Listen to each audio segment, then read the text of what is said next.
Building meaningful community is an idea that emerged, that is, in my life, that is back in the 70s.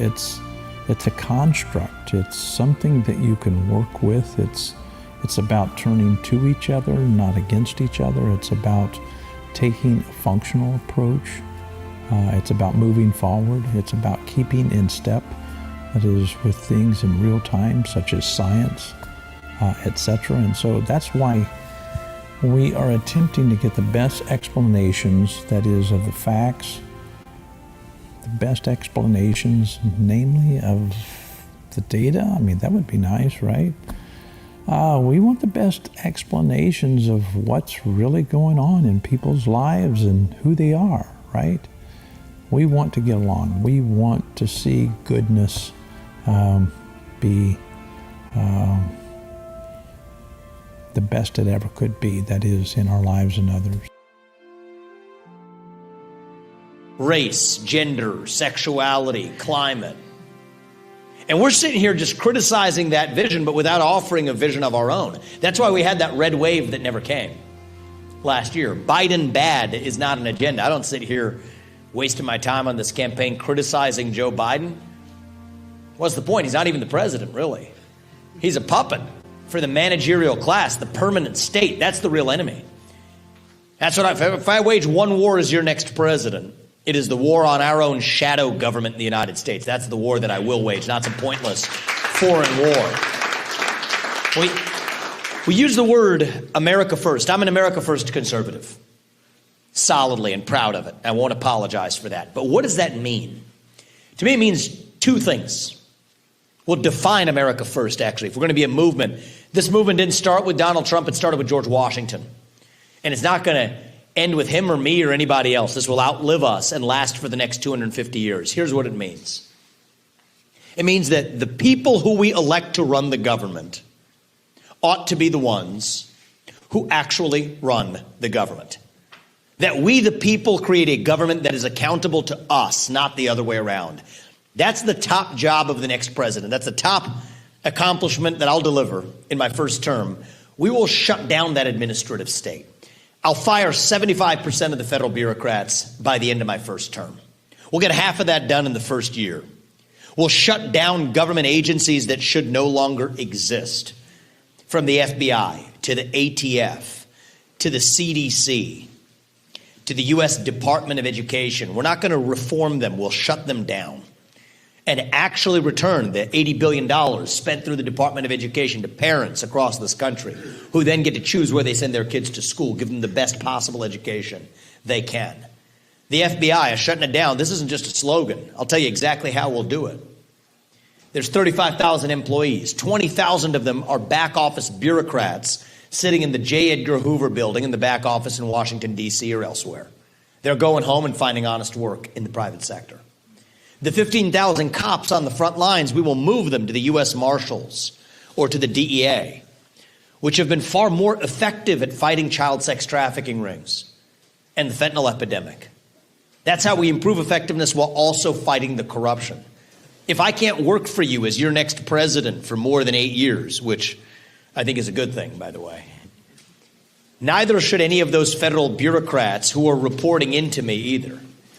8-year term limits for the bureaucracy instead of so-called civil service protections.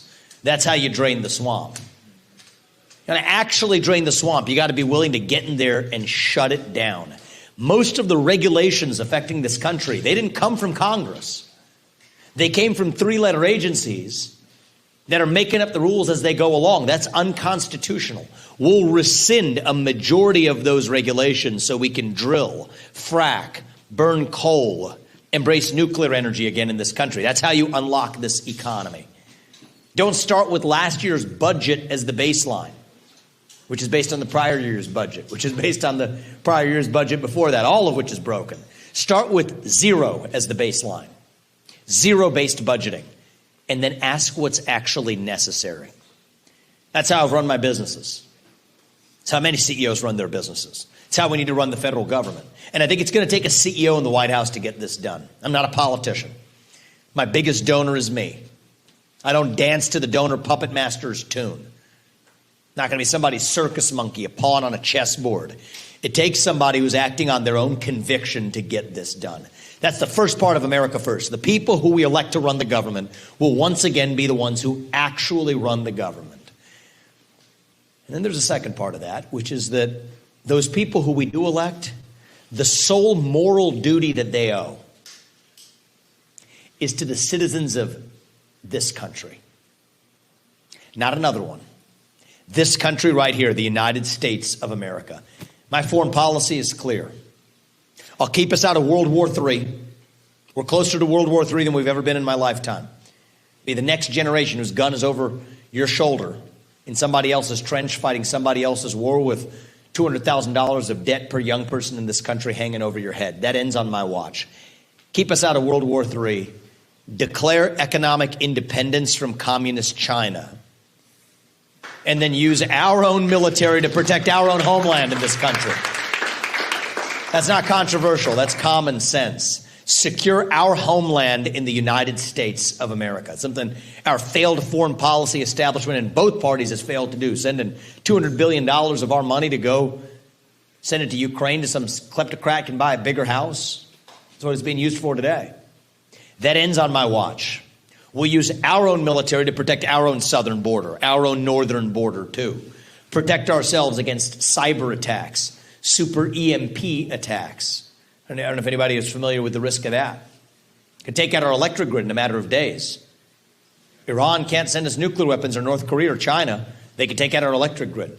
They're already invading our southern border. If you had 3 million people from China landing on the western border of this country, we'd call it an invasion. That's exactly what's happening at our own southern border, yet we're inviting it. That's really the risk that we face, is to our own homeland. And we have leaders in both parties that have failed to protect against it.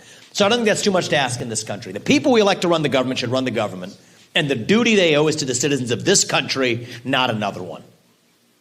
I think that's a president we deserve. And I think right now that's going to take somebody from the outside.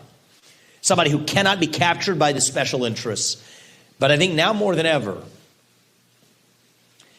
somebody with fresh legs from the next generation to reach and lead the new generation of Americans. Somebody who has not yet been wounded in that war. And we are in the middle of a war in this country. It's not a war between black and white. It's not even a war between Democrat and Republican, not really. It's deeper than that. It's a war between those of us who love the United States of America and a fringe minority who hates this country and what we stand for. It's the war between the managerial class, the permanent state, and the everyday citizen, between the Great Reset and the Great Uprising. That's what's at stake right now in this country. And it takes a leader to understand that, to lead us to the other side and say, you know what? We still stand for this nation. We're 250 years into this ball game. We're not a nation in decline at the end of our American experiment, as they teach us to believe.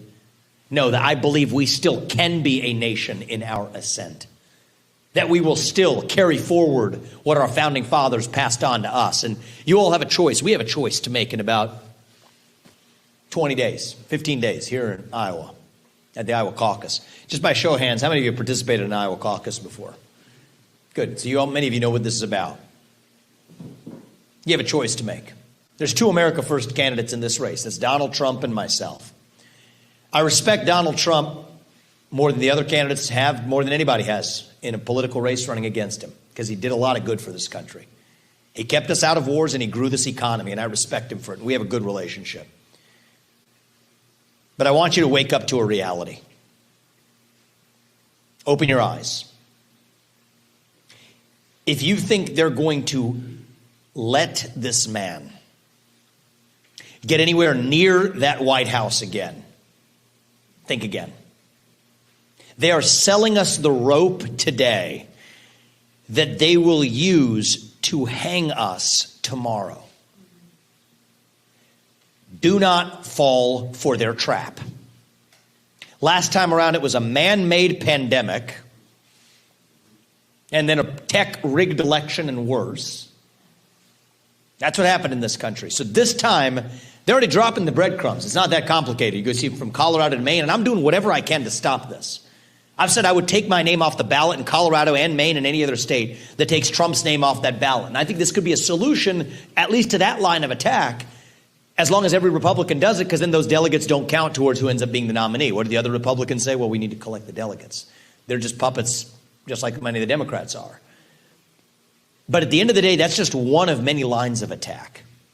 By hell or high water, it's a little uncomfortable for me to say this, but these people, they will stop at nothing. And I mean nothing when it comes to keeping this man away from the White House. And what they want to do is have that play out in about 4 or 5 months so that whichever Trojan horse they want, and I have a good sense of who that is at this point, it's far more devious and insidious than you think, have them trot right into the White House. Do not fall for that trick. You got the future of America First standing right here. And the truth is, America First doesn't belong to one man. It's bigger than Donald Trump. It doesn't belong to me. It belongs to you. The people of this country, to we the people. It didn't start in 2016. It started in 1776. George Washington was the first America First conservative. It is up to us to make sure we don't squander this as the last generation that watches this country meet its demise. That will not happen on my watch. So we respect and love the man because he got this fight started. But it is our job to finish it. So I'm asking you to do something a little different than what you thought about doing a few months ago. If I wasn't in this race, and that was the only choices that I had, I'd be going for Donald Trump too. But it hurts me to see something with clarity and then watch us walk into a slow motion train wreck. Do not fall into their trap. And if we do the right thing, then yes, I am confident. And I think this is our last time I could tell you this. I don't think I could tell you this in 4 years.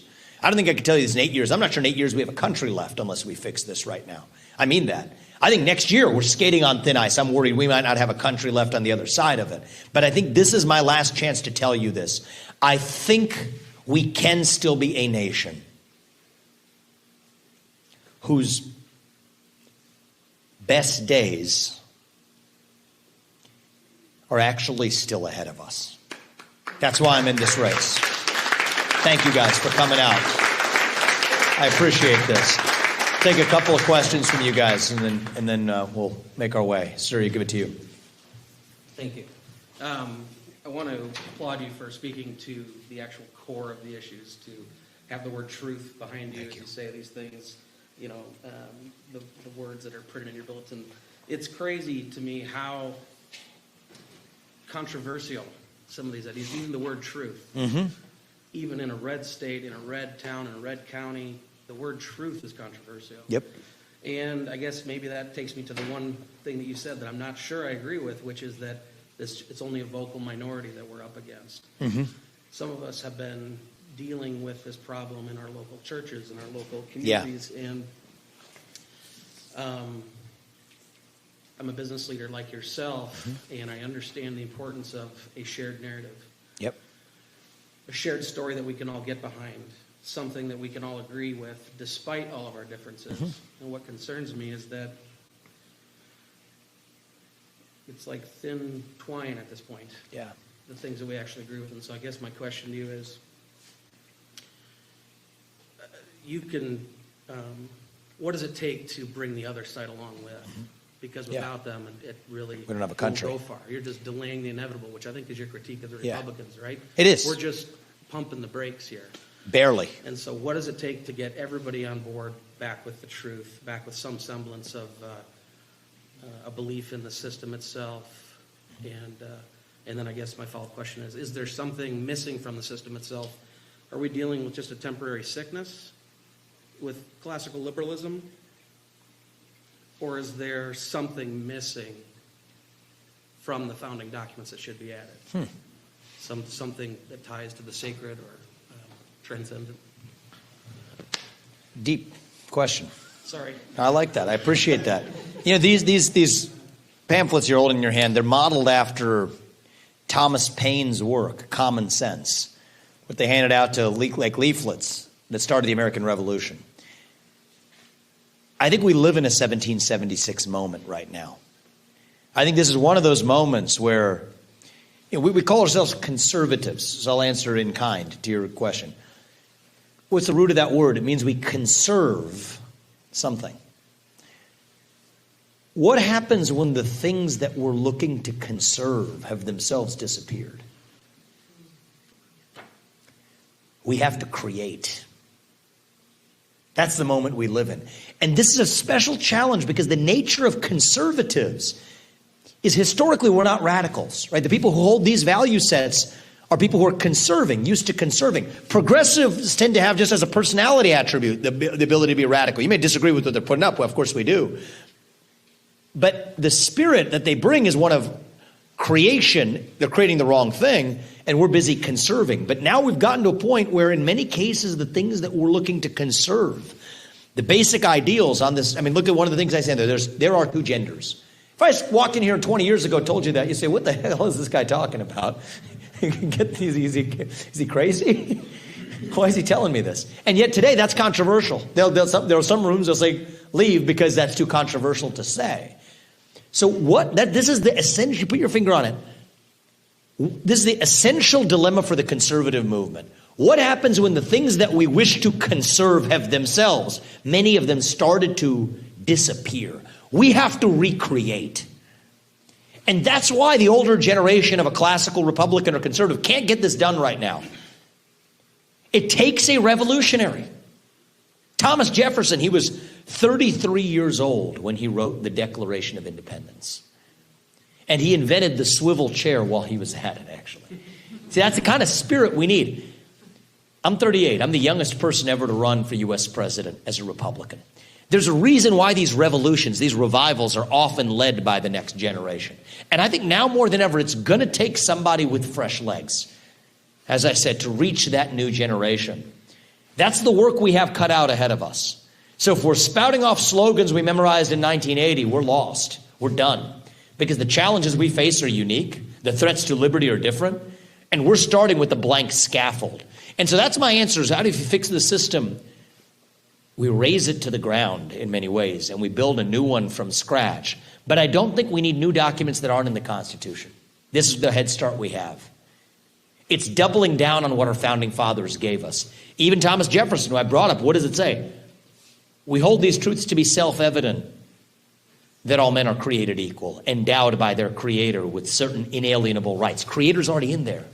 The divine is already in there. They're Creator with certain inalienable rights, among these life, liberty, and the pursuit of happiness. Even those opening words, we hold these truths to be self-evident. I'll tell you a thing about those words.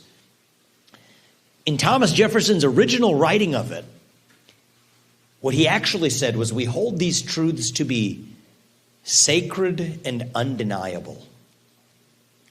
That's what he said. Now, Benjamin Franklin was kind of his editor, and he said, we need to secularize this a little bit. And the funny thing is, Thomas Jefferson wasn't even a traditional Christian. He was a deist. So there's many layers to our own history. So we don't need to reinvent our history or reinvent our principles. We just need to rediscover them and create them in a modern American landscape that has lost those founding principles. The Declaration of Independence is the greatest mission statement ever written for a nation. The Constitution is the best known operating document we have that is the greatest guarantor of freedom known to human history. Double down on that, and yes, I'm confident that we have our next 250 years still left ahead of us. But it takes a leader who's a little different than just a defender and a conserver, but somebody who's a creator, in this case, a recreator of what our founding fathers put into motion. That's why I'm in this. I'm America first, yes, but right now, to put America first, we have to rediscover what America is. And I'm confident I will do that in a way that nobody else, certainly in this race, and I believe I'm in this race for a reason nobody in this country is going to be able to do. We each have our own God-given gifts. Every one of us does. And it is our duty to use those God-given gifts to do what's right in the short time we're given. So I'm going to do my part in that. I'm going to ask every one of you to do yours. I'm not letting you off the hook. It's going to take parents and pastors and teachers, city councilmen, mayors, state legislators, everybody doing their part. But I'm going to do mine as your next president, to swear an oath to the Constitution and keep it, and to revive our missing national character in this country. It's a 1776 moment, and if we embrace that, then I'm confident we're still going to have are better days to look forward to. So thank you for that. I appreciate that. Right there, sir. Thank you. I don't want to be rude, but It's allowed. Do you know enough of the right people to do what you want to do? I think so. I think so. I've taken on bureaucracies my entire career. I took on the bureaucracy of Big Pharma, built a biotech company that got 5 medicines approved in areas that pharma had abandoned. I took on BlackRock, building up the leading anti-ESG prominent competitor to BlackRock. I started a firm called Strive that competes directly against BlackRock and State Street and Vanguard. Success right out of the gate. So yes, I do believe that I know how to take on bureaucracies and win. Many of those people aren't going to come from Washington, D.C. I mean, if the people there were going to get this correct, or people from our existing politics were going to get this correct, we wouldn't be where we are. A lot of them are going to come from the outside. My ideal vice president, though he can't do it, would be a guy like Elon Musk. He can't do it because he wasn't born in the country, but the spirit of that. That's what it's going to take, a revolutionary spirit in this country. And one of the areas where they duped Trump is they said you couldn't fire the existing people who are already there because of civil service protections. Read the law. Those civil service protections do not apply to mass layoffs. And mass firings are absolutely what I'm bringing to the D.C. bureaucracy. So clear that deck and we're going to be just fine. I appreciate that. Right there, sir. And then we'll go here. So I'm a public school teacher, so I apologize, but a school question. What do you envision like the school system looking like? Yep. You know, at elementary through even college, and then how do you implement like the truth message and help? Appreciate that, man. Our students kind of learn kind of what you've been talking What grades do you teach? If I'm just curious. about. High school. Mostly. High school, nice. So I'll give you the quick and dirty. I mean, we could have a whole day on this. I want to shut down the head of the snake, the Department of Education. $80 billion back to parents across this country. Thank you. We're looking for a Secretary of Education who has a one-day job. So if you're willing to take a week off of work, come and shut down for me, and then come back here, I'll take that. Because it needs to be somebody who enjoys doing that. The $80 billion, we're going to return that to parents across this country so they can choose where they send their kids to school. I want public schools to compete against private schools. I personally believe, and you may have a different view on this, I don't think the teachers' unions have served anybody. I don't think they've served the teachers. I don't think they've served our students. I think that that's one of the things that holds back public schools from private and charter schools. I'd imagine an education system without that. If you're going to teach it in the classroom, let's put it on the internet. I think that's one of the ways we fight the poison. Transparency, it's amazing what it does. Sunlight is a pretty good disinfectant. Even many of the schools where parents demanded to get the information to put on the internet, they give them redacted documents. Well, if you're too ashamed to tell parents what you're actually teaching in the classroom, it says that you probably shouldn't be teaching it at all. Now I think we need to revive civic education. I think every high school senior who graduates from high school should be able to pass the same civics test that every immigrant has to pass in order to become a voting citizen of this country. I don't think that's too much to ask. That's how we get this country back. You got to know something about a country, to care about that country, to revive national pride. And I think that's a lot of how we defeat this poison. We can't just play whack-a-mole, because otherwise it's going to be something else that pops up. We got to dilute it to irrelevance by answering who we are. Revive that missing national identity. That's how we get this done. And as it relates to college, look, I went to four-year college. I'm not going to sit here and bash that. But my path can't be the only path. There have to be multiple paths to the American dream. The Department of Education, again, it subsidizes four-year college degrees to be a gender studies major in California or whatever, but nothing for people who want to be a welder or a mechanic or a carpenter or a builder, people who would be better at that than I would be, who also deserve a path to the American dream, especially when we have a shortage of those skills in the United States. And so we'd stop tipping the scales in favor of college education to say that everybody has their own path. And even for those colleges, the cost needs to come down by stripping the managerial class out of it. The proliferation of the administrators at these universities of what's driven up the cost. And that across the board as well. And I think that this is at least a bird's eye view of, you asked for my vision of what the educational system can look like. That's an educational system that goes back to being about the achievement of our students and reviving actual civic pride in this country. So hopefully that gives you a sense. They're going to drag me out of here, I think, pretty soon. We'll give you the final word, ma'am. My name's Emily. I'm Oh, well, okay. We'll take them together. You say something, and you say something. Okay. I'm from Clear Lake. I practically homeschool my kids. Good for you. My son Ethan, he's 18. Hey, you can vote. 18. That's good. Good to see you, man. Thank you for being here. I appreciate that you came in here speaking straight to me. I am on the fence. Am I going to caucus for Trump or am I going to caucus for you? Been a big Trump supporter. You gave me some good reasons to support you over him. However, you've got truth behind you, goodness, righteousness. I believe you stand for those things. How do we not stand for our guy who is getting just ripped apart? I mean, yeah. How do we not go caucus for him? How do we not vote for the guy that they're trying to tear apart? It feels wrong to abandon him. I understand that feeling. And because they're going to come after you next. Of course they will. Of course they will. Eventually, at the end of my 2 terms. But I'll tell you this: it's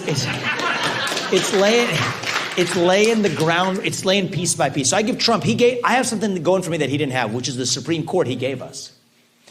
So he lays down the Supreme Court. Now we fire 75% of those federal bureaucrats. You don't know what happens? They're going to sue us. I win 6-3 in that Supreme Court because of the one Trump gave us. Then the guy comes after me.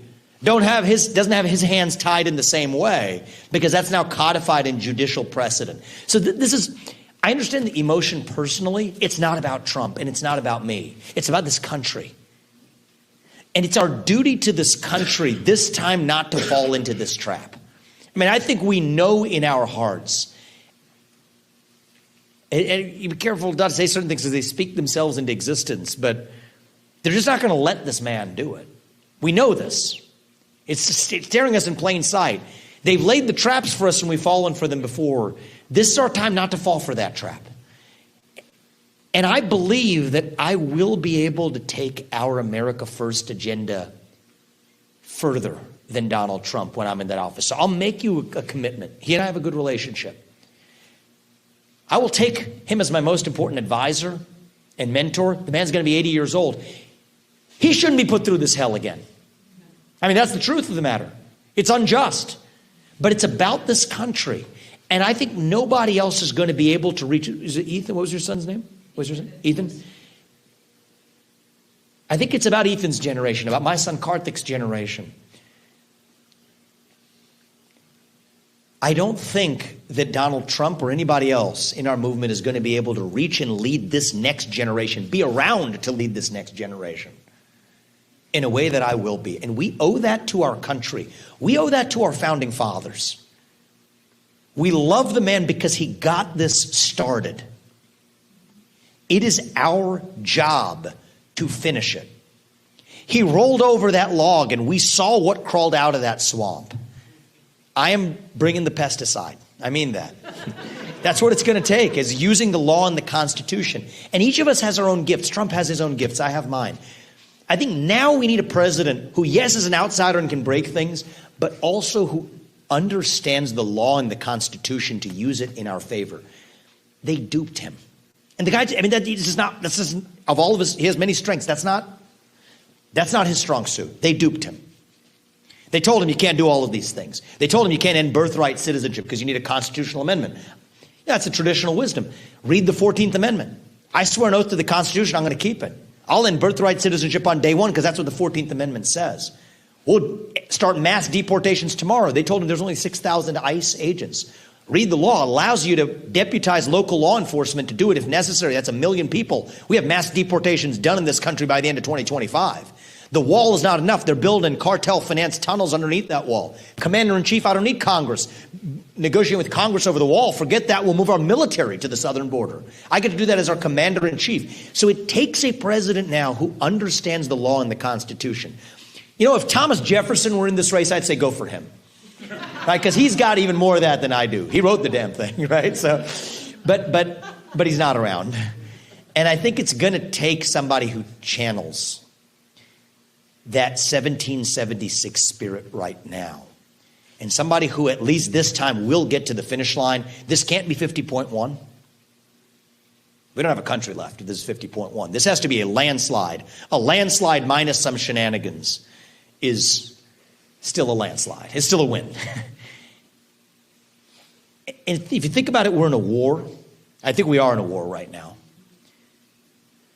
The general you want in that war is somebody who has not yet been wounded in that war. Just think about picking yourself a general. 2 good generals. One's 80 years old, wounded 4 times over. Pick the one who is not yet wounded in that war. That's what I'm asking you to do. It's not for me. Why am I going to put myself through this? Why did Trump put himself through this? It's for the country. But I think we owe it to our country to make sure that America First and MAGA does not die with Donald Trump. It can't. This movement has to outlive him. It has to outlive me. I would say it has to outlive even Ethan. This is about the next 250 years of our country. That's why I'm asking you to do what I believe is the right thing on January 15th. I thank you for being here. I promised you a word. They're like, you say yeah, thank you. Thank you. I too am from Clear Lake. Hi, Emily. Thank you, guys. Thank you. I too am on the fence between you and Trump. And I wanted to say you answered, I actually had 3 questions, but I know we didn't have time. And you answered 2 of them, what you just did there. Thank you for taking a stand and speaking the truth, even when it's a diverse issue. And sometimes it's hard for people to hear it. So we need to hear the truth. Yeah. So thank you for answering that. So I'm going to take it to a local issue. Okay. Since you addressed my other issues. I want to know what your stand is on the CO2 pipeline. Oh, I'll tell you this one. And for them using an unconstitutional. Oh, I'll tell you this. Would you please? Oh, I'll tell you this, yeah. So I've been, and this is one thing I want to tell you too. I'm the only candidate in this race, the only one, without exception, Trump or anybody else, who has been able to clearly tell you that thing is unconstitutional, they're wrong to use eminent domain across the land, and that I will end delivering those federal subsidies to anybody who's using eminent domain unconstitutionally. That includes this pipeline. You don't want that crap in your backyard. Many farmers say there have been leaks in Mississippi, sent people to the hospital. Now they're saying you don't have a choice. They're going to use eminent domain to build it anyway. That's unconstitutional. It's a violation of private property rights. And I'll put an end to it as your next president, not just for Iowa, but for this country, bending the knee to this climate change religion that is a hoax because it has nothing to do with the climate. Pipeline's already been stopped. Well, one of them, the Navigator. Now, this Navigator's been stopped, but I know a lot about this. The Summit one is not. So, but I think regardless, it's not just about this state. It's about the principle for this country. Because if they can use eminent domain to get CO2 out of the air and justify eminent domain for that, they could use it to take your cow, take your combustion engine vehicle, and leave a $50 check in your mailbox. That's the Fifth Amendment to this country. I've been traveling the state with Steve King. The reason he's been coming with me rather than other candidates is because I'm the only one that had the guts to speak to it. And so this is what I'll say in closing, and this goes to the choice you have to make. I'm the only candidate in this race who can say certain things, that I'm against the CO2 pipeline, that the climate change agenda is a hoax, that Ronna McDaniel needs to resign as the chairwoman of the RNC, that I'll pardon every peaceful protester from January 6th. On my first day in office, I'll do it because it's the right thing to do. Why am I the only candidate who can say these things? I'm not bought and paid for, and the answer is you only get to be an outsider once. I'm the outsider this time. I'd rather speak the truth and lose than to win by playing some political snakes and ladders. And if you want somebody who's actually going to shut down the deep state, actually speak truth to power, then vote for the person who will speak the truth to you.